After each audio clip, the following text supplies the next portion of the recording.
Here we are, just a quick look today at Grimtooth Traps. You can hear my dog, who is not a Grimtooth, with her new polar bear toy.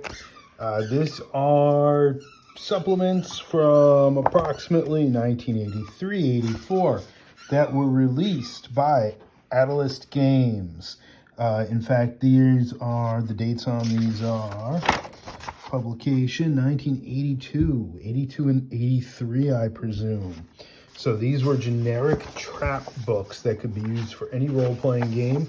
At that time, the big ones were Advanced D&D and Middle-earth Roleplay or Iron Crown Enterprise game. I believe there was maybe RuneQuest was out. And these are kind of crazy. Like the second book, obviously, the illustrations are much better. They had some money. They gave kind of an enhanced layout treatment. The first book, things are a little bit more geometric, a little less illustrated, a little more diagrammy. Now these traps to at that point 13-year-old, 12 or 13-year-old D&D player were the thing. I mean, these super ultra deadly kind of ridiculous, it did skull ratings too. Like, the more skulls, the deadlier. So this is like a 3-skull trap. And this is a 4-skull trap. I think 5 is the highest rating. To a 13-year-old, 12 or 13-year-old D&D player, these were it. Oh, I'm gonna get my players really good. Of course, none of these were particularly good in any kind of narrative or role-playing sense. The instant kill or even completely,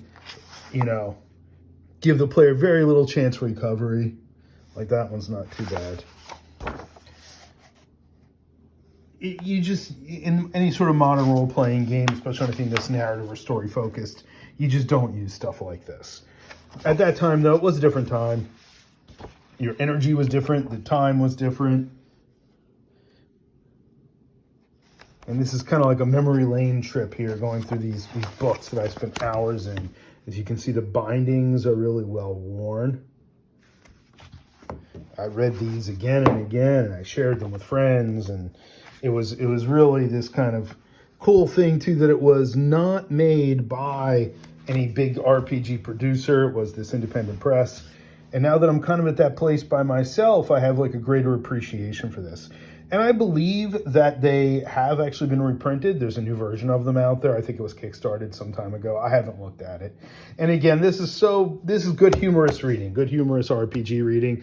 It is so not what my taste in gaming is at this point. And I would say probably most groups, it's not what their taste in gaming is at this point, but it's a great nostalgia trip. And it's definitely a fun reread looking through these this morning. So thanks. Again, this is John from Foxandboargames, bringing you some of his vintage collection, as I'm going to be doing on these various platforms.